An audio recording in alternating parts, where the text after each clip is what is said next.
faut savoir que l'être humain est contradictoire, il est attiré par le bien, il est attiré par le mal. Ce qui me préoccupe plutôt, c'est l'intelligence artificielle, Ouais. heu, mais qui est liée au transhumanisme parce que ça va ensemble. Le fait qu'on est tous espionnés par des algorithmes qui nous envoient des notifications, correspondant à nos goûts et cetera, ben, on ne sait plus dialoguer avec les autres, on ne sait plus écouter les autres. On doit retrouver une forme de spiritualité dans notre vie pour cette fameuse quête du bonheur. J'aimerais ça vous entendre là-dessus. Est-ce que vous pensez que la quête du bonheur passe absolument par la spiritualité? Tabernacle! Frédéric Lenoir est un philosophe, sociologue et écrivain français. Il s'est joint à moi aujourd'hui de sa maison en Corse par Zoom pour me parler de bonheur, de spiritualité et du futur de l'homme. Frédéric Lenoir, bonjour. Vous êtes philosophe français. Merci d'avoir accepté mon invitation. Bienvenue à Hello veut Avec savoir. plaisir. Aujourd'hui, j'ai envie de parler de trois grands thèmes avec vous. On va parler du bonheur, de la spiritualité et du futur de l'homme ou de l'humanité du moins. Le bonheur, pour moi, c'est quelque chose qui est vraiment important. J'ai déjà voulu faire une émission là-dessus. Le bonheur à travers les cultures. J'ai voyagé beaucoup, puis je trouve que l'indice de bonheur semble être très différent quand on est dans d'autres pays, comme tous les pays d'Afrique. J'ai fait la Tanzanie, j'ai fait l'Égypte et je trouvais ça fascinant d'essayer de comprendre. En fait, je pense que c'est une quête de l'humain, le bonheur. Dans le bouddhisme, on dit que c'est la quête ultime de tous les êtres sensibles. Euh, Selon vous, est-ce que dans notre société occidentale, on a tendance à perdre un peu notre quête du bonheur à travers des valeurs un peu trop superficielles? Oui, c'est certain que, tout être humain, recherche, consciemment ou inconsciemment le bonheur. Il y a des gens qui vont vous dire, «Oui, moi le bonheur ça m'intéresse pas», mais en même temps, quotidiennement, ils vont vers des recherches de satisfaction, de ce qui leur apporte du plaisir, de ce qui leur permet de se sentir mieux, de ce qui correspond à une passion et cetera. Donc finalement, la quête du bonheur, elle est toujours présente consciemment ou inconsciemment. C'est-à-dire d'une sorte de satisfaction profonde de l'existence. Mhm. Après aujourd'hui, malheureusement, je dirais que on est dans une société où la publicité, depuis presque un siècle, nous vante un bonheur factice, c'est-à-dire qui est lié, uniquement à des choses extérieures. Donc c'est, la comparaison sociale. Vous savez il y a des c'est passionnant, j'ai travaillé là-dessus, sur la naissance de la publicité aux États-Unis au début du XXe siècle. Et ils se sont rendus compte, les publicitaires, que pour que faire marcher l'industrie, il fallait en permanence créer des besoins et de la frustration. Et que Ah. donc, s'il fallait donner aux gens envie d'acheter de nouveaux produits. Et pour ça, eh ben, on leur dit, «Vous serez plus heureux parce que vous aurez, un frigidaire, une grosse voiture» et cetera. Et on joue sur la comparaison sociale. C'est-à-dire votre voisin a une grosse voiture et vous alors, votre femme va être jalouse, et cetera. Vous avez, votre voisine a un frigidaire merveilleux, 3 rayons et cetera et tout. Votre femme va être déçue que vous ayez qu'un frigidaire avec 2 rayons. Et donc finalement, on nous vend un bonheur qui est lié à la comparaison. Mhm. C'est-à-dire, au fond, on se compare aux autres. On veut au moins autant que les autres, si ce n'est plus, et à travers uniquement l'avoir, c'est-à-dire les biens matériels. Et Mhm. évidemment, c'est totalement faux. Parce que si on a besoin de confort, si on a besoin de posséder des objets qui nous sont utiles, le bonheur de l'être humain ne se résume pas à l'avoir.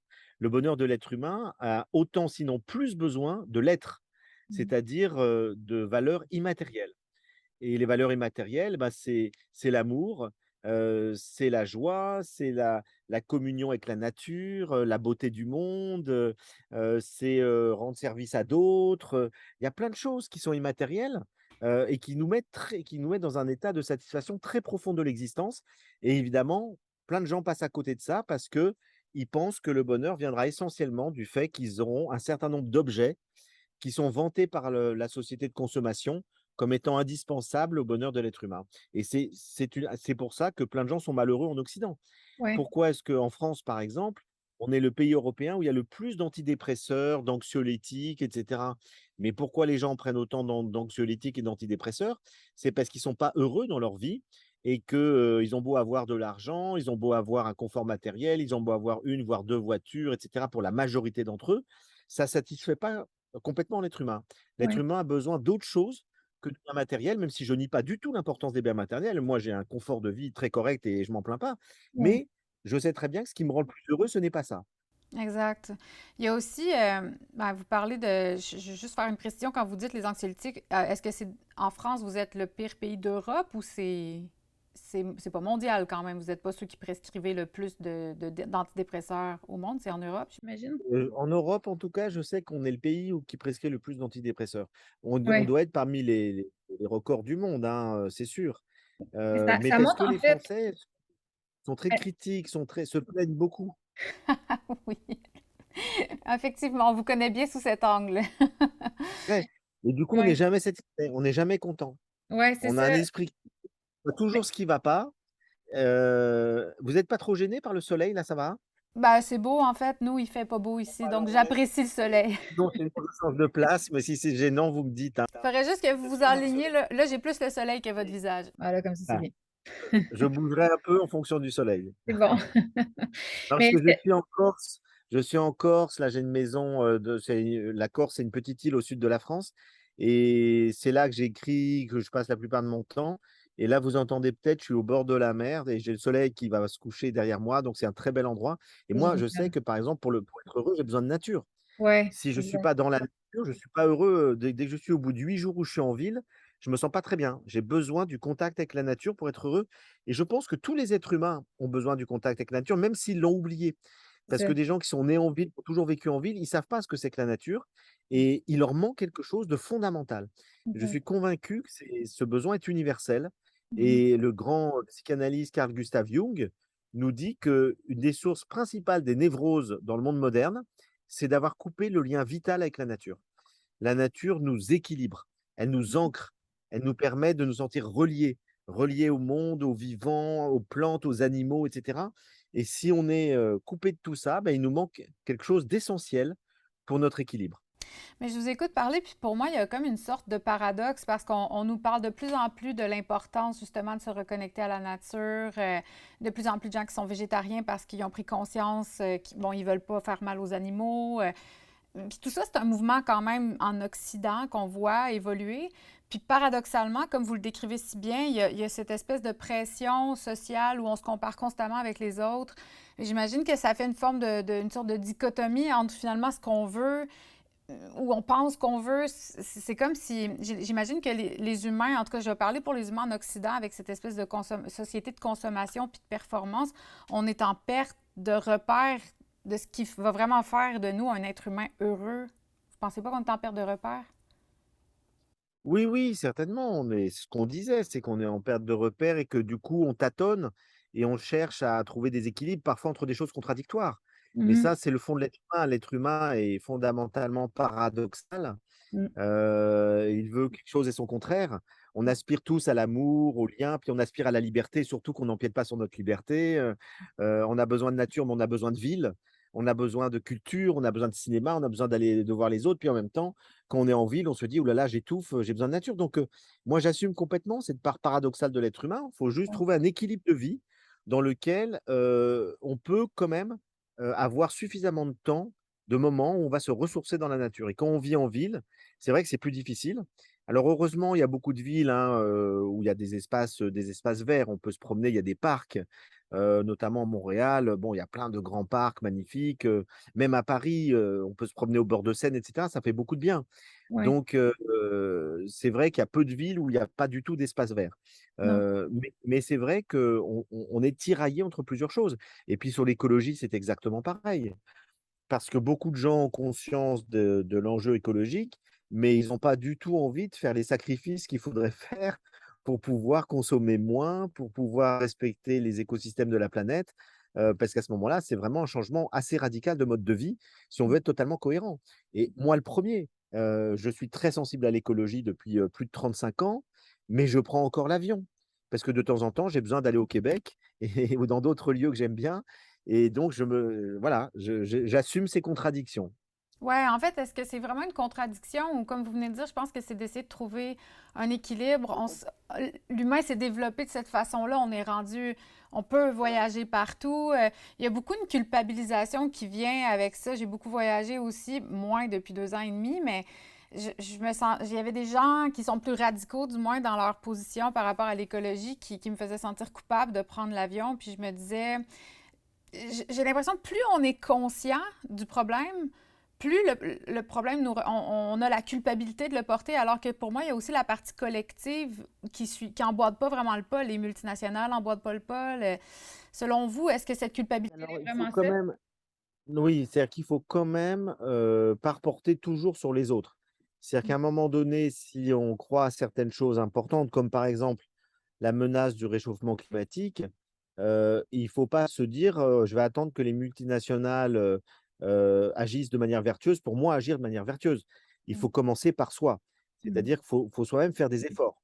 Donc, moi, je dis simplement qu'il faut faire des efforts, mais c'est très difficile d'être totalement cohérent. Et donc, c'est une histoire de compromis. Donc moi, je sais par exemple que là où je suis, je suis chauffé de manière solaire. J'ai, des matériaux naturels. Enfin, il y a plein de choses qui sont respectueuses de l'écologie et puis quand je prends l'avion, je ne le respecte pas parce que j'ai fait le choix de continuer de voyager moins qu'avant. Je vais pas faire le tour du monde pour aller dans des plages aux Seychelles ou des trucs comme ça, mais par contre, j'aime, voyager pour faire des conférences, des séminaires, rencontrer des gens, avoir voilà, des contacts et donc, c'est vrai que, c'est une question de compromis. Mais il faut quand même soi-même essayer de tendre vers ça. Parce que si on attend que les autres le fassent, personne ne le fera. Et Non, donc, c'est ça qui est pas simple. C'est pour chacun d'entre nous, il faut trouver où est-ce que je fais le compromis. Et puis, il y a des gens, par exemple, qui décident, bah, vous voyez ce qu'on est en train de faire là, de faire comme ça un lien Zoom, bah, ça consomme beaucoup. Et c'est vrai qu'on sait très bien que c'est pas bon pour le réchauffement climatique parce que tout ce qui est streaming, et cetera et tout, c'est des gros ordinateurs qui fonctionnent et ça participe au réchauffement. Donc, il y a des gens qui font plus du tout, de streaming, de liens, de visioconférence et puis il y en a d'autres qui en font, mais du coup, ils font un effort ailleurs. mhm. Donc moi, c'est pas là-dessus que je fais les efforts, hein, sur sur les visioconférences et sur, c'est mon métier aussi, hein, d'être en Ouais. contact avec les gens, de parler, de communiquer, de rencontrer des gens. Mais par contre, j'en fais ailleurs et j'en fais sur des économies d'énergie, je mange complètement autrement, je mange local, bio, enfin voilà, je fais des efforts dans d'autres domaines. Ouais, c'est ça, il faut choisir ses combats. En fait, c'est quelque chose que je dis vraiment souvent. On peut pas mener toutes les batailles de front, il y en a Pas trop à des mener. détails, non, ou alors sinon on vit plus. Non, exact. Puis il faut quand même jouir de la vie. On parlait du bonheur tantôt. Il y a quand même l'importance d'avoir un bonheur profond, pas juste un bonheur en superficie. Ça m'amène à parler un peu de la spiritualité, qui pour moi est un sujet, comme on disait juste avant l'entrevue, ça reste très sensible au Québec. Ce mot-là est chargé. Il y a eu la Révolution tranquille dans les années 70, puis les Québécois se sont vraiment libérés de la religion qui avait une forte emprise. La plupart des familles là, de mes parents, ils étaient 12, 13, des fois 15 enfants. Donc, parce que l'Église leur disait de se reproduire. Donc, le jour qu'ils ont décidé que c'était fini la religion, la spiritualité aussi a pris le bord. Puis j'ai l'impression que, je parle vraiment de mon point de vue personnel, que on doit retrouver une forme de spiritualité dans notre vie pour cette fameuse quête du bonheur. J'aimerais ça vous entendre là-dessus. Est-ce que vous pensez que la quête du bonheur passe absolument par la spiritualité? Tabernacle! J'adore les jurons québécois qui utilisent les mots, religieux. Ouais, ouais. Ça n'en dit long. Oui, ça en dit long, mais en fait, je pense que, je partage pas tout à fait votre analyse. Parce que moi, je sais que je parle spiritualité depuis des années au Québec et je connais plein de gens qui le font, et les Québécois sont très friands de spiritualité tant que c'est pas de la religion dogmatique. Ouais. Et donc en fait, il faut pas confondre, la religion comme fait culturel, qui a une dimension politique, dogmatique, normative, où on doit, faire ci, agir comme ça et cetera, avec la spiritualité qui est un élan intérieur du cœur et de l'esprit. Et beaucoup de Québécois l'ont parfaitement compris. En tout cas, moi, j'ai un public important au Québec qui lit mes livres, qui vient à mes conférences et il y a d'autres auteurs, qui ont le même, comme, Mathieu Ricard, Alexandre Jolien. Il y a plein d'autres auteurs Christian Bobin, enfin, qui ont du succès au Québec, qui parlent de spiritualité. Mmh. Même Guy Corneau, des psychologues, et cetera, qui parlent de spiritualité, mais d'une spiritualité qui n'est pas religieuse. Ouais, Donc, la religion, elle est collective, la spiritualité, elle est individuelle. Et donc la spiritualité, c'est quoi? La spiritualité, c'est simplement le mot esprit, utiliser son esprit pour chercher à grandir, à s'améliorer comme être humain. Et donc la spiritualité, pour moi, elle peut être tout à fait laïque. Elle n'a pas besoin du tout d'être, liée à une religion pour s'exprimer. Elle peut s'exprimer dans la religion. Vous avez des grands spirituels comme Jésus, Bouddha, et cetera. Et puis vous avez des gens qui sont pas du tout religieux et qui sont très spirituels. qui Mhm. ont une vie saine, équilibrée, qui recherchent des valeurs, qui ont des valeurs profondes, qui cherchent à s'améliorer en tant qu'être humain. Pour moi, la spiritualité, c'est grandir en humanité. Et Oui. pour ça, on utilise son esprit, pour essayer de comprendre les choses, d'être lucide, de discerner, de faire les bons choix et puis son cœur, parce que pour moi, la spiritualité, c'est la quête de vérité, donc c'est la philosophie dans ce qu'elle a de plus profond et puis c'est aussi, un lien avec les autres, avec le monde qui passe par l'empathie, par, la compassion, par l'amour, qui fait qu'on cherche à avoir un comportement équitable, un comportement juste, qui nous permet d'être bien reliés au monde, aux autres, et d'essayer d'apporter quelque chose d'utile. C'est ça, au fond, un chemin spirituel. C'est un chemin d'intériorité, de profondeur, qui nous permet de nous améliorer comme être humain et de jouer un rôle utile dans la société. C'est comme ça que je l'entends, en tout cas, Oui. et c'est comme ça que l'entendaient les philosophes grecs, hein. Parce qu'il faut savoir que les philosophes grecs ont fondé la philosophie en Occident, hein. Si on prend qu'on prenne, Platon, Aristote, Socrate, Épicure, Épictète, tous les philosophes grecs, ils sont très spirituels. Ils ont Mhm. une vision, ils nous disent au fond, il faut avoir une vie intérieure, il faut pouvoir, même méditer, se recueillir, pour mener des actions bonnes et cetera. Donc ils nous parlent de spiritualité. On appelle ça la sagesse en philosophie, mais Oui. la sagesse, spiritualité laïque. Ouais. Est-ce que vous me disiez que vous pratiquez la méditation sur une base régulière? Selon vous, est-ce que ça fait partie d'une certaine hygiène spirituelle d'intégrer la méditation? C'est une hygiène de vie, c'est une Oui. hygiène de l'esprit, une hygiène spirituelle parce que c'est le fait d'apport moi, ça fait 35 ans que je la pratique parce que je l'ai découverte dans un cadre, particulier que celui du bouddhisme. Mhm. J'ai appris à méditer avec des bouddhistes tibétains quand j'avais 20 ans et c'est quelque chose qui m'a profondément, intéressé. Je me suis rendu compte que ça me permettait d'être plus serein, d'apaiser mes émotions, d'être, intériorisé et donc d'être dans un état de réceptivité plus grande à ce qui arrive et de pas être toujours en train de me penser, de mentaliser les choses, de me projeter et cetera.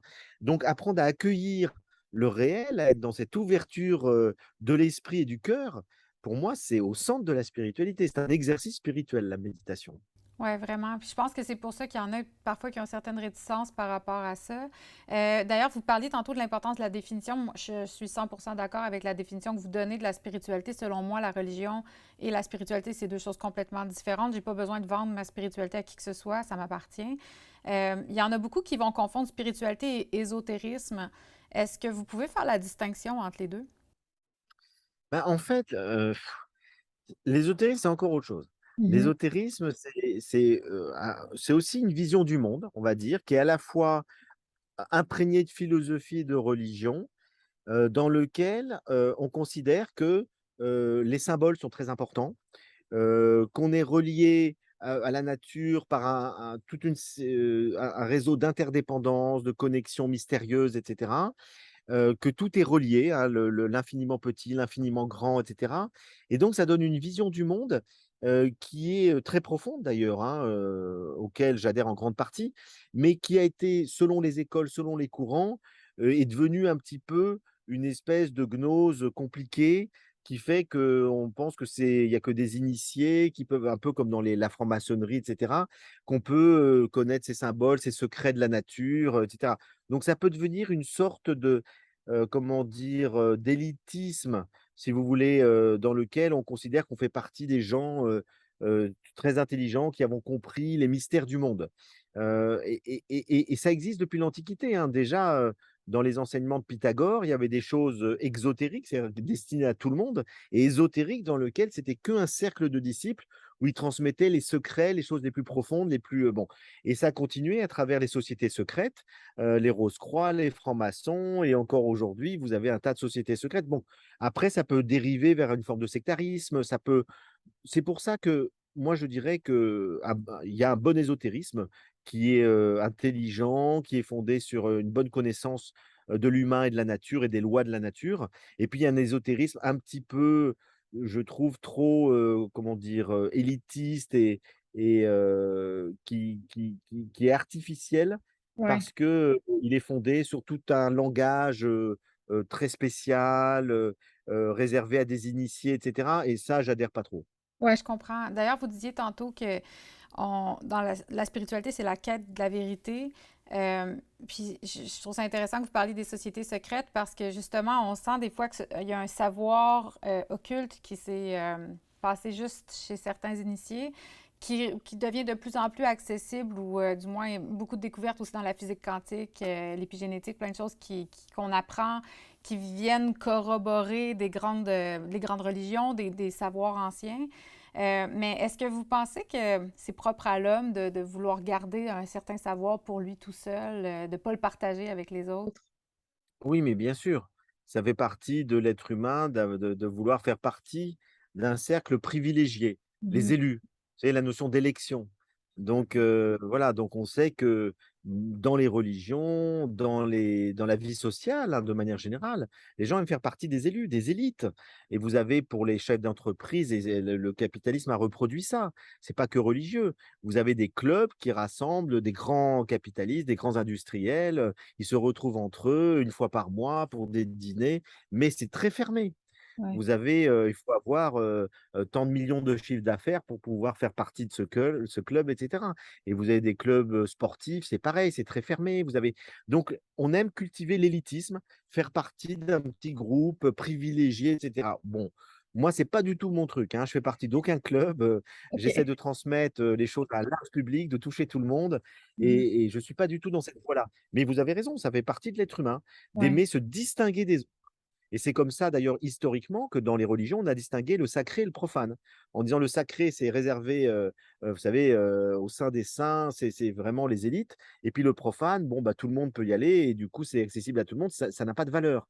Ouais. Heu, donc au fond, il y a toujours dans l'esprit humain ce désir de faire partie d'une élite. Mais pour moi, c'est un besoin, égotique, c'est lié à la comparaison sociale, c'est ce qu'on a dit tout à l'heure, c'est-à-dire que c'est superficiel, en fait. Ouais, c'est ça. Puis c'est intéressant, on parle des religions. Je veux pas non plus qu'on ait l'air de dire que les religions, ce n'est que mal et que les dogmes, c'est pas des bonnes choses.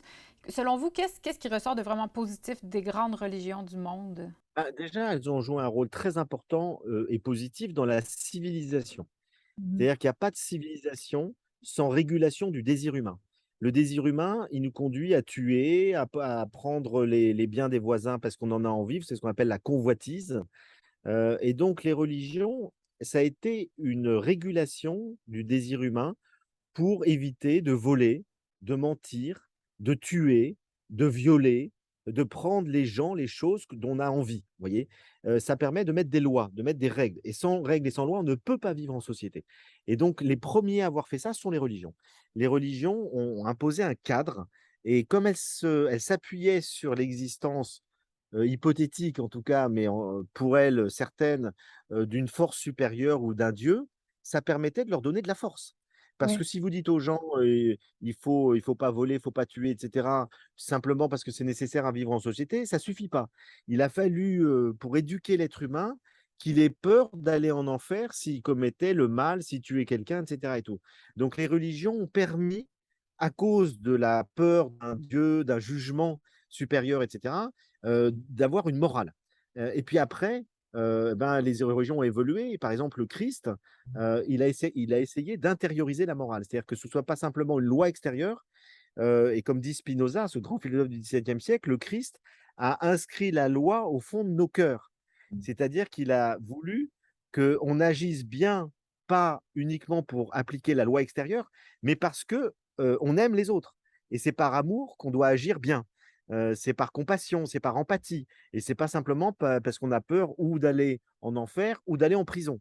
Et donc, il y a eu dans les courants religieux une évolution d'un certain nombre de grands spirituels qui nous ont dit, et le Bouddha, c'est exactement la même chose, ils nous ont dit: «C'est pas par peur de mal se réincarner, d'aller en enfer et tout qu'il faut bien agir, mais simplement parce qu'on en comprend profondément la nécessité, et parce qu'au fond de soi, on développe, une forme d'altruisme qui fait qu'on découvre qu'il y a plus de joie à donner qu'à recevoir». Exact. C'est ça qui est beau, je trouve, de l'enseignement bouddhiste, en fait, ces valeurs, on nous redonne des valeurs vraiment profondes qui, je trouve, ont été perdues beaucoup. Tout à Malheureusement, fait. Donc on peut pas. les religions, elles ont cette ambiguïté, c'est qu'à la fois elles ont produit de la morale nécessaire, Ouais. mais en même temps, elles ont trop utilisé, ces interdits pour manipuler les gens pour les tenir, si vous voulez, et du coup, les clergés ont profité et ça leur a donné un pouvoir extraordinaire. c'est ça. Et donc on voit des abus de pouvoir dans toutes les religions, y compris le bouddhisme, hein. Aujourd'hui, vous avez des scandales qui éclatent en France. J'imagine ça va bientôt se savoir au Québec. Il y a des grands lamas tibétains que tout le monde vénérait comme des grands maîtres, dont on s'est aperçu qu'ils ont abusé sexuellement d'un tas de disciples. Et donc finalement, c'est partout pareil. Et donc Et l'être humain c'est dans ce qu'il les religieux utilisent leur pouvoir c'est ça. pour faire des choses qui sont totalement illicites. Et donc, finalement, les religions, elles ont apporté ça, mais il y a eu plein de dérives. Et c'est pour ça que, entre guillemets, l'Occident progressivement a quitté la religion. C'est à cause de toutes les dérives des religions. Mais il n'empêche pas, il ne faut pas jeter le bébé avec l'eau du bain, comme vous le disiez au début, Mmh. que vous avez dans les religions, dans l'histoire et encore aujourd'hui, des gens très spirituels, des gens très généreux, des gens qui consacrent leur vie aux autres. Donc, il ne faut pas tout mélanger.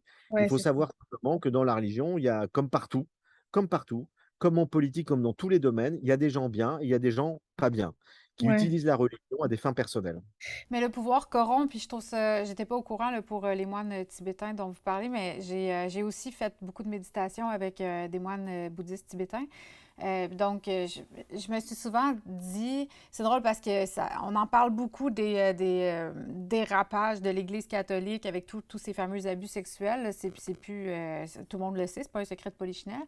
Mais on n'en parle pas chez les moines tibétains. Puis je me disais, pour moi, il y a quelque chose de contre nature à réprimer totalement sa sexualité. Puis ça doit finir par se traduire en abus sexuels aussi. Puis là, d'apprendre ce que vous me dites, ça me surprend comme pas, on dirait. Oui, oui, mais bien sûr, et ça, moi, ça fait 30 ans que je le dis, hein, qu'il ne faut pas idéaliser les Tibétains ou les bouddhistes, parce Ouais. que c'est une religion exotique, qui vient d'Asie, qu'ils ont des têtes, ils ont un visage souvent rayonnant, et cetera. Mais en fait, non. Vous avez, chez les maîtres bouddhistes, comme chez les prêtres catholiques, des gens très bien, très vertueux, généreux, cohérents entre ce qu'ils disent et ce qu'ils font, et des gens qui profitent de leur pouvoir spirituel, Ouais. et de l'impact qu'ils ont sur leurs adeptes pour en tirer des bénéfices ou matériels ou sexuels. Et on Ouais. s'aperçoit que les bouddhistes, eh ben, vous avez, une proportion non négligeable de pseudomètres, qui ont été adoubés par le Dalaï Lama et cetera et tout, qui en fait se sont très, très mal comportés. Et Mmh. actuellement, il y a des actions en justice contre, plusieurs, pseudomètres. Alors c'est pas la majorité, Non. mais néanmoins, ce sont des brebis galeuses. Et Ouais. donc il faut toujours, face à un entre guillemets, «un maître spirituel», exercer son discernement. C'est Ouais. pas parce qu'il est bouddhiste ou juif ou et cetera qu'il sera mieux que les autres. Dans toutes les religions, vous pouvez avoir des abus de pouvoir. Ouais, c'est ça. Ben, en fait, du moment qu'il y a du pouvoir, il y a des abus de pouvoir, pas juste dans les religions. On le voit beaucoup en politique aussi. De l'argent, il y a des gens qui cherchent à en avoir plus, et voilà, donc il faut savoir que l'être humain, faut pas idéaliser l'être humain. Non, c'est ça. Heu, Mais faut pas le faut démoniser non plus. On va non, facilement là pas aussi, je beaucoup trouve. non plus. Voilà, vous avez tout à fait raison. Il faut ni le diaboliser, ni le démoniser. Il faut savoir que l'être humain est contradictoire, il est attiré par le bien, il est attiré par le mal, et que des gens peuvent faire beaucoup de bien, puis des fois faire quelque chose de très mal. Mmh. Il faut pas après dire parce qu'ils ont fait quelque chose de très mal, on les diaboliser complètement. C'est ça. C'est vrai qu'il y a eu des gens, connus qui ont pu des fois avoir une dérive, à un moment donné. Ça ne veut pas dire que tout ce qu'ils ont fait dans leur vie est mal, vous voyez? Ouais. Donc là-dessus, je pense qu'il faut avoir toujours du discernement, et actuellement, j'aime pas cette dérive où c'est blanc ou noir, quoi, où les gens sont parfaits, où ils sont exécrables et dangereux, et cetera. Non, et ben, il y a des ambiguïtés, il y a des comportements qu'il faut condamner. Ça ne veut pas dire que les personnes sont intrinsèquement mauvaises. Ils ont Ouais. pu avoir des dérapages, dans divers domaines, et puis des fois ils ont le droit de changer, ils ont le droit de dire qu'ils regrettent, ça peut arriver. C'est même pas juste une question de dérapage. Comme vous venez de dire, c'est très blanc-noir, c'est très binaire. On n'a plus de nuances vraiment. Puis on l'a vu beaucoup dans les dernières années, particulièrement avec la pandémie, comment il y avait les bons et les méchants. On faisait des boucs émissaires, des gens qui portaient le mal avec un M majuscule. Qu'est-ce que vous avez pensé de ça? Maintenant, on a un petit peu de recul par rapport à ce qu'on a vécu en tant que philosophe. Est-ce que vous avez un bilan à faire sur ça? Oui, je pense que on a vécu pendant 3 ans avec le Covid, une résurgence de la peur chez les êtres humains, qui fait qu'ils n'avaient plus des attitudes rationnelles, y compris les hommes politiques. Et Ouais. que donc, la peur de la mort, hein, la peur d'être contaminé par un virus, nous a fait prendre des décisions tout à fait excessives, qui n'étaient pas rationnelles. Et du coup, il y a eu des abus, et je pense notamment, concrètement, qu'il il aurait mieux fallu cibler les personnes à risque, les protéger, leur recommander vivement la vaccination, mais pour elles, hein, avant tout, mais ne pas imposer la même chose à tout le monde. Et là, je pense qu'il faut laisser plus de liberté de discernement individuel, même dans une maladie comme le virus. Et puis, s'il y a des gens qui ont envie de prendre des risques, qui n'ont pas envie de vivre absolument reclus, ou, etc., on peut à ce moment-là avoir plus de souplesse. Et je prends un exemple très simple, les enfants. Les enfants, on sait très bien qu'ils ne sont pas menacés de manière mortelle, mais on leur impose une vaccination très jeune et tout. Est-ce que c'est bien? Vous voyez, non. Je pense que non. Je Mmh. pense qu'il faut vacciner les gens qui ont des risques, qui sont à risque. Et de la même manière, les enfants, qu'on les interdisait de sortir pendant les périodes de confinement, il y en a plein que ça détruit psychologiquement. Les Ouais, enfants fragiles, les autistes, et cetera, ils ont été détruits par ça. Ils avaient besoin de liens sociaux, ils avaient besoin de faire des activités. Donc on a manqué complètement de discernement, de nuances. On était toujours, dans effectivement la vérité, elle est là, elle est pas ailleurs. Et puis par ailleurs, on a assisté de l'autre côté à un développement de théories, complotistes et conspirationnistes terribles. C'est-à-dire de l'autre côté, c'était aussi, tout était diabolisé, les politiques nous manipulent complètement, cette maladie, c'est rien du tout, c'est un petit rhume. Mais non, c'est pas un petit rhume, il y a quand même beaucoup de gens qui en sont morts. Donc, vous voyez, on était blanc ou noir et c'était très clivé. Donc les gens n'arrivaient pas à avoir du discernement et moi je disais: «Mais non, faut avoir du discernement, c'est une vraie épidémie, c'est dangereux pour certaines personnes, il faut les protéger, mais il faut pas non plus mettre tout le monde dans le même panier et il faut avoir un peu plus de respect pour la liberté qu'on en a eue». Ouais, c'est comme si on nous dit, finalement, au nom de la collectivité, on n'avait plus le droit de penser à nos libertés individuelles. C'était C'est un égoïste. équilibre à trouver. C'est un équilibre à trouver entre la sécurité collective et les libertés individuelles et là, on a été trop loin dans la sécurité collective. Et c'est en train de revenir, je pense, en France, parce que ça a l'air un peu moins pire par chez vous. Non, en France, c'est fini, là, les gens en ont marre. Donc, OK. ils on aura beaucoup de mal à leur imposer un nouveau confinement ou non, je pense que là, le gouvernement a compris que les gens en avaient ras-le-bol. Ouais, Heu et il y a eu des excès. Par exemple, on ne pouvait pas aller visiter, de nos parents, dans les maisons de retraite qui sont morts seuls, ouais, heu, alors qu'on pouvait prendre des protections. Enfin, vous voyez, il y a plein de choses qui ont été excessives. Donc je pense qu'on va en tirer les leçons et là, je j'espère. vois aujourd'hui plein d'hommes politiques, de scientifiques disent: «On a été trop loin». Et il faut tenir compte à l'avenir de ça et de cette expérience et ne pas être excessif, et arriver à avoir plus de nuances et c'est ce qu'on dit de manière générale dans la vie. Il faut du compromis, il faut de la nuance, les choses sont pas blanches, sont pas noires.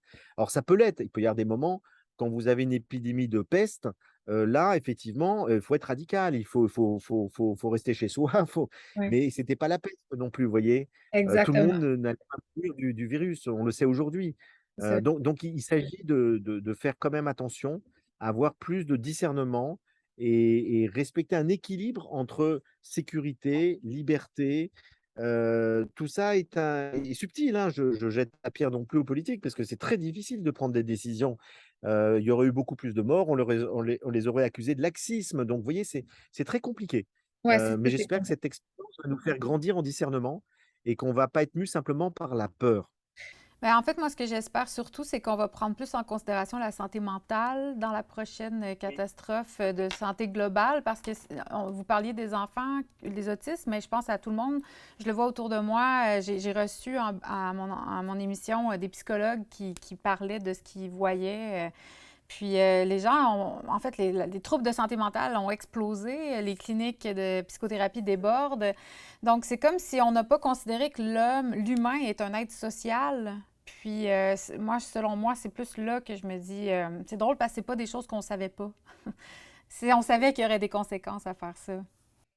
Ouais, ouais, mais il y a eu une espèce de sentiment d'urgence sanitaire ouais, qui ouais, fait qu'on a fait passer le sanitaire physique, hein, et vous avez raison, pas psychologique, ouais. avant tout, Mais c'est ça. et sans mesurer les conséquences globales, sur la psyché, sur, la sensibilité, les émotions. Et il y a Mmh. eu un effondrement émotionnel de plein de gens qui fait que d'ailleurs leurs défenses immunitaires se sont effondrées à cause de ce Exact. dérèglement émotionnel. Donc, si on veut lutter aussi contre une épidémie, il faut avoir des bonnes défenses immunitaires et pour ça, il faut un équilibre émotionnel. Donc, on se rend compte que les choses sont complexes C'est ça. et puis, voilà, donc je pense qu'il y a beaucoup de leçons à tirer. Puis je trouve ça intéressant aussi parce que vous, bon, vous êtes philosophe, on philosophe aujourd'hui ensemble, mais c'est rare. En fait, je trouve on enseigne très peu la philosophie à l'école. Je sais pas c'est comment en Europe, mais ici, c'est juste au cégep, il y a des cours obligatoires, puis après, bon, on n'en parle plus.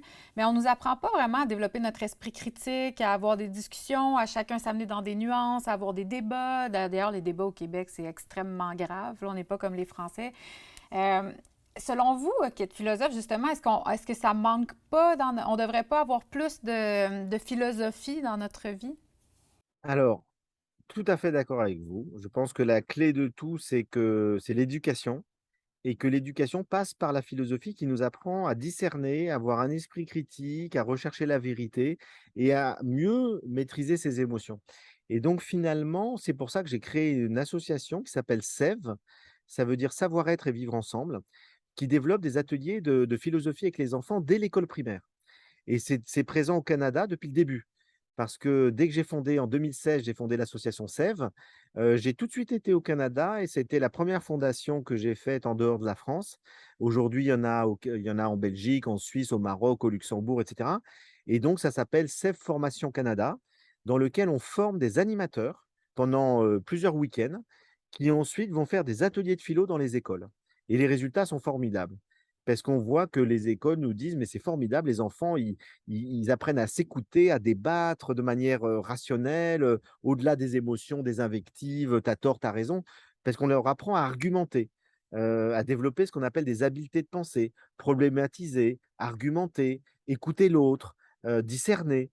Et donc, j'invite tous ceux des auditeurs qui s'intéressent de regarder SEVE, S-E-V-E, Mhm. Canada, et vous aurez accès au lien à un lien internet qui vous amènera sur la possibilité de faire des formations pour être animateur ou si vous êtes dans une école, de faire venir des animateurs dans votre école. Ah, c'est génial. J'avais vu sur votre site web que vous aviez ça. Je trouve ça vraiment brillant. Puis en fait, j'aimerais ça. J'ose espérer que le ministère de l'Éducation va finir par mettre ça obligatoire aux primaires. Dans toutes les écoles. Ben moi, c'est ce que je dis tout le temps. Si on fait de la philo, dès l'école, dès l'âge de 6 ans, dans toutes les écoles du monde, mais le monde changerait en une génération. Oui. Parce qu'on aurait des gens qui seraient capables de s'écouter, de réfléchir, de bien orienter leurs désirs, donc vraiment ça change tout la philo. C'est moi ça je l'ai connu très jeune et c'est vrai que ça a changé ma vie. Ouais, exact. Puis je pense, moi j'ai étudié en psychothérapie, jeune aussi à 24 ans, puis la découverte de soi, de vraiment aller à la rencontre de moi avec mes zones, on a tous des mécanismes inconscients, on pense qu'on sait comment qu'on agit avec les autres, mais on a tous des patterns relationnels, etc. Puis je me disais, pourquoi ils nous apprennent pas ça à l'école, à place de m'apprendre l'algèbre ou hypoténuse ou ces choses-là? Pourquoi? À l'école, on nous apprend effectivement un tas de choses qui peuvent nous aider à avoir un métier, mais on nous apprend pas à vivre. Non? C'est-à-dire qu'on nous apprend pas à gérer nos émotions, à gérer notre liberté, à connaître celle des autres. Enfin, on nous apprend pas la vie. Et donc effectivement, et c'est d'ailleurs pour ça, je l'ai pas dit, mais vous m'amenez à le dire, dans les ateliers sèves, on fait précéder aussi l'atelier de philo d'un temps de pratique de l'attention, qui est une forme de méditation qui permet aux enfants de s'intérioriser, d'écouter leurs ressentis, leurs émotions et d'apprendre à les gérer. Et on a développé de plus en plus, à côté de l'atelier philo, un peu de psychologie positive pour aider les enfants, au fond, à mieux gérer leurs émotions. Parce qu'on s'aperçoit que ça sert pas à grand-chose de faire de la philo s'ils sont encombrés, par leurs affects, et qu'ils arrivent pas à les gérer. Et du coup, les 2 vont de pair et vous avez raison, il faut apprendre, dès le plus jeune âge, à la fois à développer sa pensée, une pensée, personnelle, critique, curieuse, ouverte et en même temps lucide. Et en même temps, il faut apprendre à gérer ses affects, ses peurs, ses colères, ses émotions, et à pouvoir, rentrer plus en harmonie avec les autres. Mais je pense pour ça, il faut revaloriser aussi les émotions. C'est comme considérer quelque chose de mal parfois. Je trouve avoir des émotions. Je suis enceinte présentement, donc je suis plus émotive. Puis je le vis souvent de me faire ah bon, t'es encore en train de chialer ou bon, Hello est encore émotive. Mais en fait, je me dis, ça me fait juste prendre encore plus conscience à quel point nommer nos émotions, nommer un mécontentement, nommer une colère, nommer quelque chose qui nous habite, c'est mal vu, c'est mal reçu souvent. Donc, je pense qu'aussi, il faut démocratiser l'émotion, non? Sûr. Peut-être qu'il y a eu une période où oui, on était un peu dans le refoulement des émotions. Aujourd'hui, je pense pas tellement. Je OK. pense que la culture actuelle, elle va dans le sens de la reconnaissance des émotions. de l'acceptation des émotions en disant d'ailleurs, il y a pas de mauvaise émotion. Une colère, une peur ou une tristesse, c'est pas une mauvaise émotion, c'est une émotion tout court qu'il faut pouvoir, reconnaître, qu'il Mmh. faut pouvoir vivre et après on verra si on la laisse prendre de la place ou pas. Mmh. Parce que vous avez des peurs qui sont tout à fait justifiées et puis vous avez des peurs, on en a parlé tout à l'heure, qui sont pas justifiées et du coup, si ça prend trop de place, ça nous fait faire des erreurs. Vous avez des tristesses qui sont tout à fait justifiées, hein. Vous venez de perdre un proche, une grand-mère et tout, mais c'est normal que vous soyez triste, il y a pas de mal à ça. Par contre, rester dans un sentiment de tristesse pendant des années, c'est pas bon non plus. Donc il faut savoir, sortir de cette tristesse chronique et donc là-dessus, je dirais que c'est un discernement qui se fait de plus en plus. Les émotions, faut les nommer, faut les reconnaître, faut les vivre, faut pas les refouler, et après, faut savoir les entre guillemets «les gérer», c'est-à-dire arriver à voir si c'est bien de laisser se développer cette colère ou pas, pour telle raison. Est-ce que ça va engendrer des problèmes ou est-ce que ça va plutôt, me permettre d'aller mieux? Enfin, tout ça est quelque chose, qui s'apprend. Oui, effectivement, c'est ça. Puis aussi bien l'apprendre le plus jeune possible pour outiller nos Mmh. enfants. Absolument, sauf que les enfants sont très pris par les émotions. Ils ont Exact. beaucoup, beaucoup de mal à les gérer. Et Puis les vivre, c'est ça, dans le moment présent et c'est très intense. Mmh. On parlait tantôt de votre rapport à la nature. Vous êtes dans la nature en ce moment. Moi, je vous ai connu à travers un documentaire que j'ai fait au Québec qui s'appelle L'Océan vu du cœur, qui n'est pas sorti encore, mais il y a La Terre vue du cœur dans lequel on vous voit aussi avec Hubert Reeves, votre ami. J'étais à la production là-dessus, puis donc on a parlé d'environnement à travers ce documentaire-là. Je connais donc assez bien vos positions par rapport à ça. On parle beaucoup, beaucoup d'environnement. En ce moment, c'est les élections au Québec, là, puis bon, au moment où le balado va sortir, ce sera probablement terminé, mais ce que j'observe, c'est que l'environnement est rendu un enjeu majeur. On le considère vraiment. Est-ce que selon vous, ben, j'aimerais ça savoir un peu comment vous voyez le futur de l'homme. Il y a quelque chose de tellement alarmiste quand on nous parle de notre futur. Il y a tellement de monde même qui me disent ah ouais, t'es enceinte, t'as décidé d'avoir des enfants. Tu sais, tout le monde s'attend à ce que le monde s'effondre demain matin. Je me fais même un peu juger, parfois je le sens, là, d'avoir décidé de faire des enfants. Euh, Qu'est-ce que vous pensez du futur de l'homme? J'en sais rien. C'est-à-dire que là-dessus, je ne suis pas prophète, ouais. donc je ne sais absolument pas ce que va devenir l'humanité. La seule chose qu'on peut savoir avec certitude, bah, c'est les données scientifiques qui nous permettent de savoir que quand même on est mal barré au niveau écologique et que, il y a beaucoup, beaucoup de choses, d'indices on le voit, le réchauffement est très net. Moi, je suis ici en Corse, il y a jamais eu des températures pareilles, depuis, plus d'un siècle, il y a plus d'eau, et cetera. Donc, là, de mémoire d'homme, on vit des choses qu'on n'a pas vécues. Donc c'est certain qu'on est devant une transformation du climat extrêmement préoccupante. Il y a de quoi être inquiet, tout à fait. Après moi je dis face à ça, bah, il faut faire ce qu'on peut, faut agir.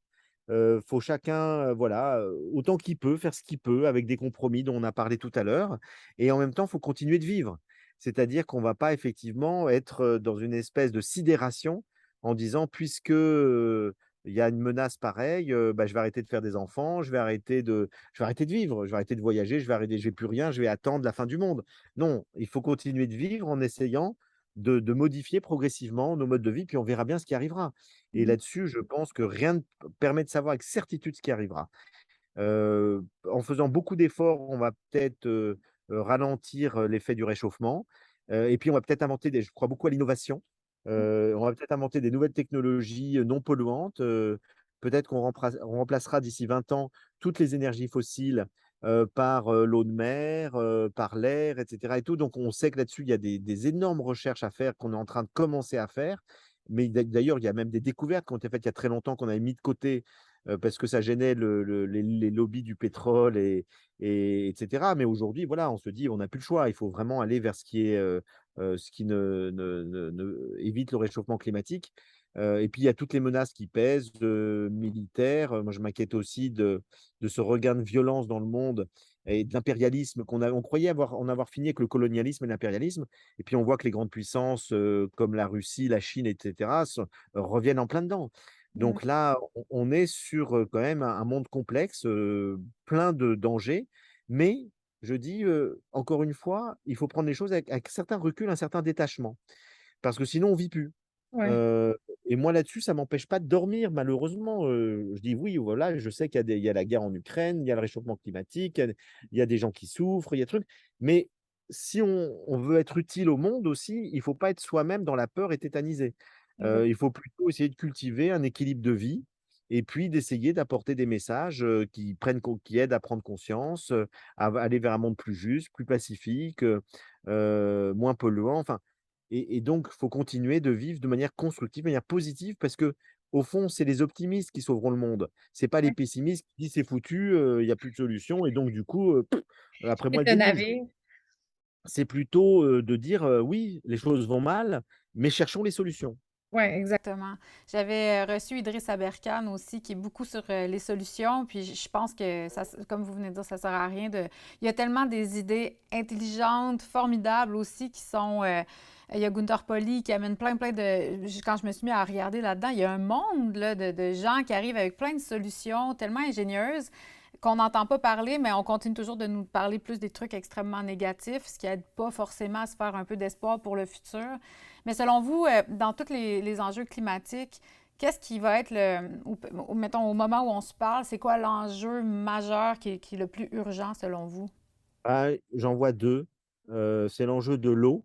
Mmh. Heu, Ça devient un vrai problème et là, je vois pour la première fois, je vous disais, je vois autour de moi, mais je sais que c'est encore plus fort en Afrique et dans d'autres pays.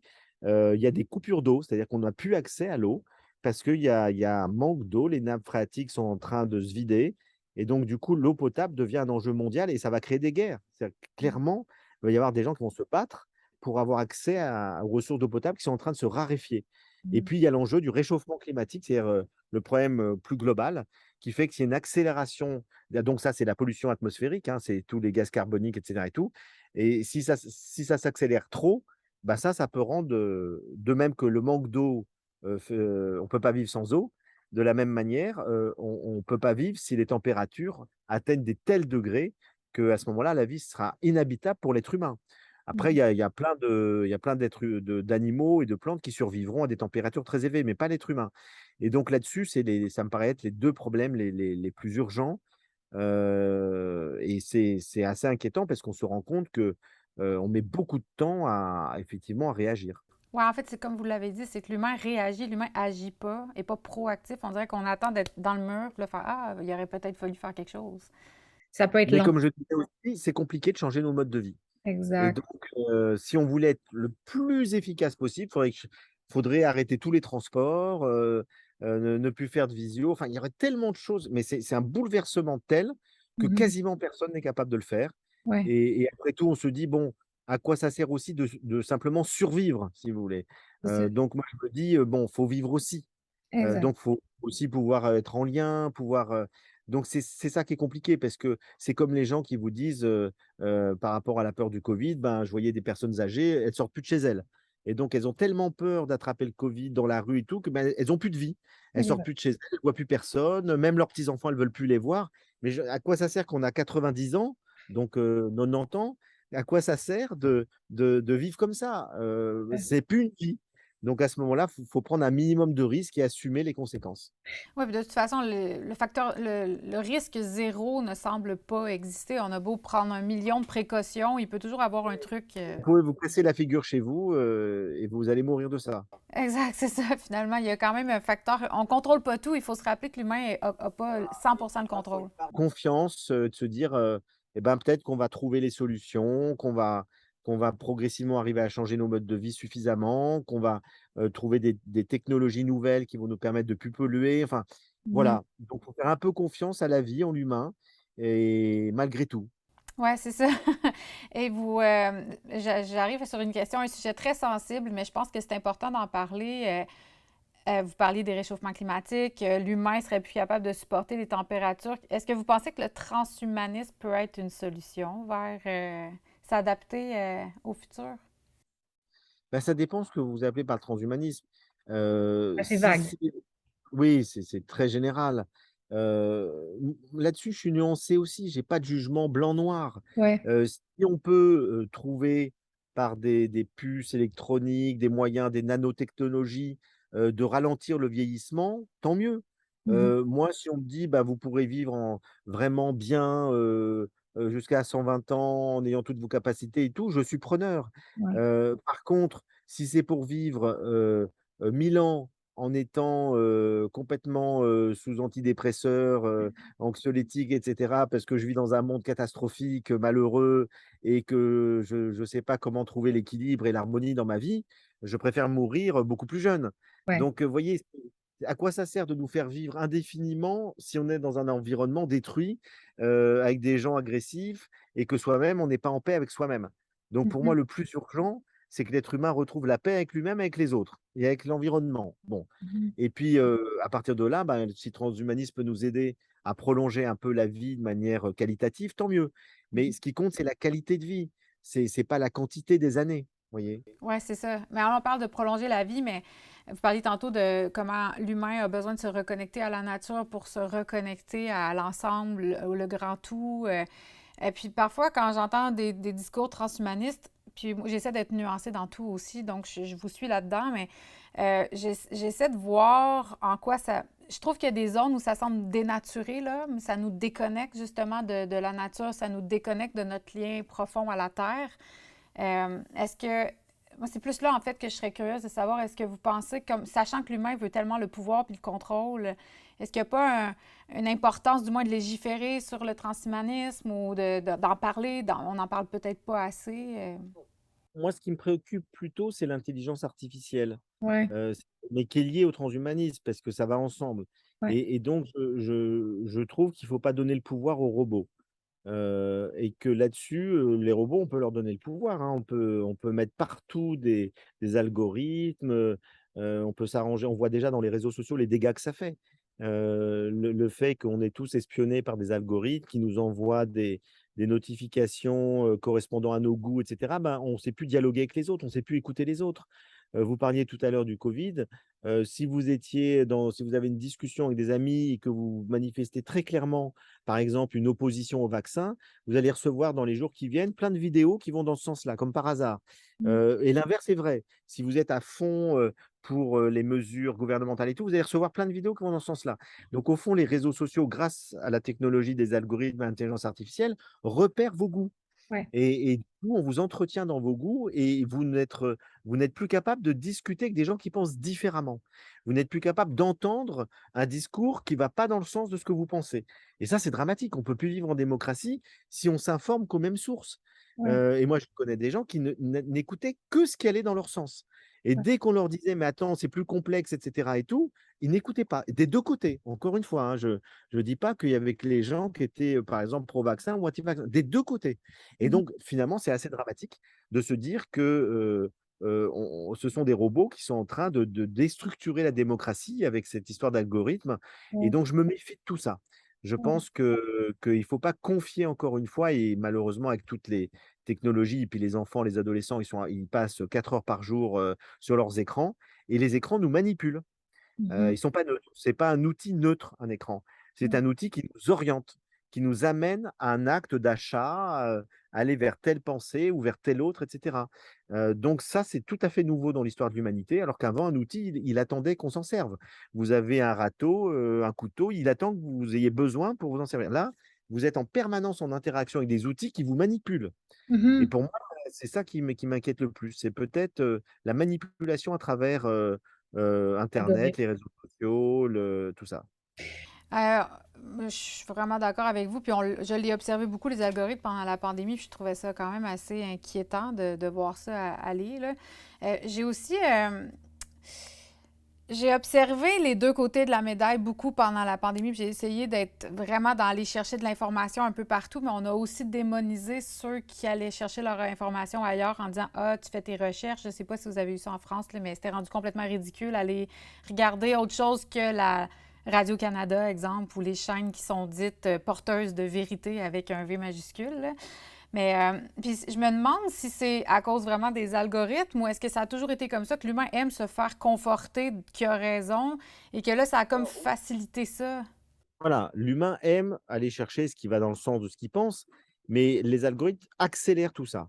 Et Ouais, c'est et c'est donc ça. du coup, effectivement, vous allez être, bombardé de notifications, de vidéos et cetera qui vont dans le sens de ce que vous pensez déjà. Donc ça accélère ce processus humain naturel, vous avez tout à fait raison, qui est qu'on préfère être conforté dans ce qu'on pense plutôt d'être contredit.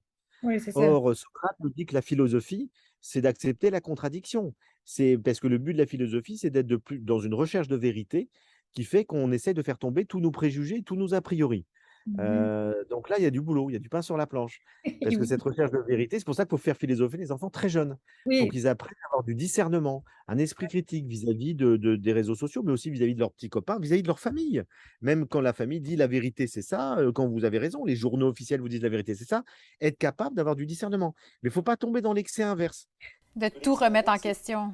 Remettre tout ce qui est officiel, c'est tout ça. ce qui vient des institutions, tout ce qui vient des médias, des grands médias, c'est faux. La Mhm. vérité est toujours cachée. Vous voyez, ben non, c'est pas vrai non plus. Oui, mais en fait, il y a une perte de confiance. Il y a une perte de confiance qui, je pense, est légitime parce on nous a tellement menti à répétition, on nous a... Vraiment, là, on parle de la politique, là, un peu. Je disais que les élections, on voit tellement qu'ils disent des choses juste pour se faire du capital politique, pour se faire élire. Ça devient difficile de ne pas être cynique, disons, en tant que citoyen, quand on reçoit ça avec un esprit critique. Puis de devenir justement, je peux comprendre, j'essaie de rester nuancée, mais je peux comprendre qu'à un moment donné, on finit juste par se dire, bah c'est tout des mensonges. Ça devient difficile de rester dans la nuance. Il faut pourtant garder raison et ne pas jeter non plus le bébé avec l'eau du bain dans ce sens-là. Oui, exactement, c'est ça. C'est un sacré défi quand même. On a beaucoup de défis. Et on est à une ère où je trouve qu'on en a de plus en plus parce qu'on a tellement d'informations, on est tellement au courant. Vous parlez de la Chine, on parle de l'Ukraine, on parle de pandémies. Là, on nous dit qu'il va y avoir de plus en plus d'épidémies, de plus en plus de virus parce que la glace dans le pôle Nord est en train de fondre, puis là, il y a des nouveaux virus. Donc, il y a beaucoup, beaucoup d'enjeux. Je pense que ce que je trouve vraiment intéressant de ce que vous dites, c'est l'importance de rester nuancé, puis l'importance de cultiver aussi quelque chose de positif à travers ça. Est-ce que vous avez, pour terminer, j'aimerais savoir si vous avez des trucs, des conseils, parce qu'on est tellement parasité par toutes ces informations-là. Comment rester centré, groundé, entre guillemets? Les conseils sont très simples pour moi. C'est déjà de ne pas trop écouter la radio, la télévision, lire les journaux, etc. De ne pas passer des heures tous les jours à s'informer. Mhm. Parce que d'abord, c'est inutile. Moi, je pense qu'en 20 minutes, vous pouvez savoir tout ce qui se passe d'essentiel dans le monde sur une journée. Mhm. Après, ça peut être intéressant de regarder un documentaire qui approfondit quelque chose, de lire un article de presse de fond, etc. Mais faut le discerner, il faut le choisir.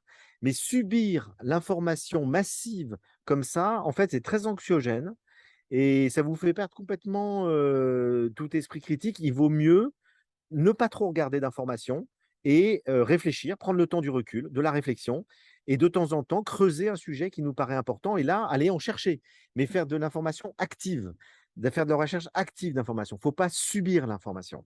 Or, beaucoup de gens passent 2 3 heures par jour entre la télé, le journal, la radio, les réseaux sociaux, où ils subissent l'information et donc ils sont un peu noyés là-dedans et ça crée plutôt un sentiment de c'est très mortifère, c'est anxiogène, Mhm. parce qu'il y a que des mauvaises nouvelles évidemment dans la presse, dans les médias et donc il faut arriver, à pas passer trop de temps et au contraire, passer du temps à cultiver des choses positives. Le temps qu'on passe avec ses proches, regarder la nature, aller jardiner, écouter de la musique qu'on aime, écrire, être créatif, faire un art, faire du sport et donc il faut équilibrer sa vie et pas lui accorder trop de place à l'information, mais par rapport à l'information, il faut savoir la discerner. Oui, c'est ça, parce que on a un sentiment d'impuissance aussi, je pense, quand on en Voilà, consomme trop. on subit. C'est ça, exact. Ben, c'est très Actif, pertinent. Oui, qu'est-ce que vous avez dit? faut être actif. Oui, c'est ça, C'est-à-dire puis faut créatif. être acteur que subir et donc et être créatif, exactement. Oui, c'est ça. Voilà, bah, écoutez, c'était un Ben merci tellement pour votre temps. Je suis vraiment contente. Vous venez de finir l'écriture d'un livre, je crois bien. oui, sur le plaisir, Sur le désir. sur le oui, qui sortira, mais il sortira pas tout de suite au Québec. Ah, Je Il sais va que être ça traduit en sortira à québécois. la fin de l'année prochaine. Voilà OK, OK, et bon, on va l'attendre avec impatience. Vous avez écrit vraiment plusieurs dizaines de livres. Savez-vous, vous êtes rendu à combien avec celui-là? une centaine de livres, cinquantaine, OK. On peut dire que vous êtes dans la créativité, c'est bien. pas tout jeune. Mais merci pour votre temps, Frédéric. Bonne journée, bonne fin de journée à vous encore. Au Oui, revoir. au revoir.